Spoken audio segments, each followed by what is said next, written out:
বিসমিল্লাহির রহমানির রহিম। আজ বিশ্ব বন্ধু দিবস।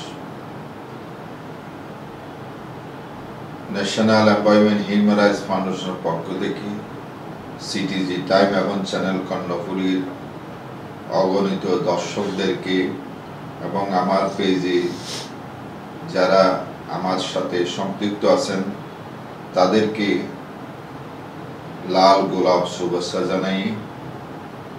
আমি কিছু কথা তুলে ধরতে চাই।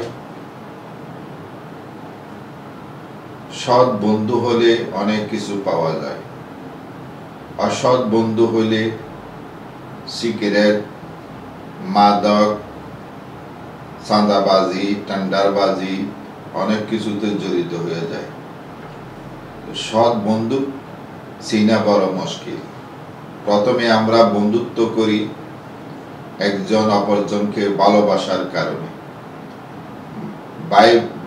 আপন ভাই থেকেও বন্ধুদের মর্যাদা অনেক বেশি দেওয়া হয়, কারণ বন্ধুত্বের কারণে মানুষের অনেক জীবনে শান্তি আসে, আবার বন্ধুদের কারণে অনেকের জীবনে অশান্তি আসে। সৎ বন্ধু হলে নামাজি হয়, দিনদার হয়, পরেশগার হয়।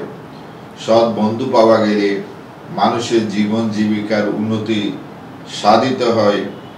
কিন্তু অসৎ বন্ধু হলে তখন মানুষ এই যে বিভিন্ন অপকর্ম লিপ্ত হয়ে যায়, যার দরুন সৎসঙ্গে স্বর্গবাস, অসৎসঙ্গে সর্বনাশ। এই কথাটা মানুষে বলে থাকে। আমরা সেই কথাটা তুলে ধরতে চাই, যেহেতু আজ বিশ্ব বন্ধু দিবস। এই দিবসটি বিভিন্নভাবে পালন করা হচ্ছে। ন্যাশনাল এমপ্লয়মেন্ট হিউম্যান রাইটস ফাউন্ডেশনের পক্ষ থেকে আমরা পরামর্শ দিব। আমি নিজের থেকে পরামর্শ দেব, যারা বন্ধুত্ব করেন। বন্ধুত্ব তো অনেক রকম আছে। ভালোবাসার দিকে অনেকের অনেক রকম ভালোবাসা আছে। কেউ স্বার্থের জন্য ভালোবাসে, কেউ নিঃস্বার্থভাবে ভালোবাসে। তাহলে বুঝতে হবে আপনার বন্ধু আপনাকে কোন দিকে নিয়ে যাচ্ছে। যদি আপনার বন্ধু চাঁদাবাজি করতে বলে, সিগারেট খাইতে বলে, মাদক খাইতে বলে, টেন্ডারবাজি করতে বলে, আসো না বন্ধু, আমি একটা বিপদে পড়ছি, আমি কিছু টেন্ডারের জন্য আহ্বান করছি, এখানে তোমারও লাগবে। এই যে আপনি বিপদে পড়ে যাচ্ছেন, সেইটা কেউ দেখতেছে না, আপনি দেখতেছেন, মনে মনে ভাবতেছেন, কিন্তু বন্ধুর কারণে আপনি কি করতেছেন, এই যে ত্যাগ করতে পারতেছেন, যার কারণে আপনাকে টেন্ডারবাজিতে নিয়ে যাওয়া হলো, আপনি এখানে সংঘর্ষ হলো, আপনি মামলার আসামি হয়ে গেলেন। আর রাজনৈতিকভাবে বন্ধুত্বের কারণে অনেক চাঁদাবাজির মধ্যে লিপ্ত হচ্ছে, আমরা দেখতে পাচ্ছি। কিরকম চাঁদাবাজি? বন্ধু চাঁদাবাজির মধ্যে যায়, বন্ধু চলো তো আমি একটু কাজে যাব, কাজ বলে আপনাকে নিয়ে যাচ্ছে চাঁদার জন্য। এখানে সংঘর্ষ হয়ে গেল, আপনি আসামি হয়ে গেলেন। বন্ধু চলো তো আমি আজকে একটু বোনের বা আত্মীয়র বাসায় যাব, সেখানে বোনের জামার সাথে সংঘর্ষ লিপ্ত হয়ে গেল, তখন আপনি আসামি হয়ে গেলেন। এই যে এইভাবে আমরা বিপদে পড়ে যাই।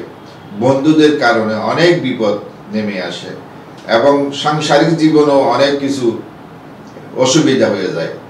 বন্ধুর কারণে এক অপরজনের পরকীয় লিপ্ত হয়ে যায়, যার পরিপ্রেক্ষিতে আমরা একদিকে যেমন বন্ধুত্বের কারণে মান সম্মান খারাচ্ছি, অন্যদিকে বন্ধুর কারণে আবার কিছু ভালো বন্ধু হওয়ার কারণে কিছু লাভবান হওয়া যায়।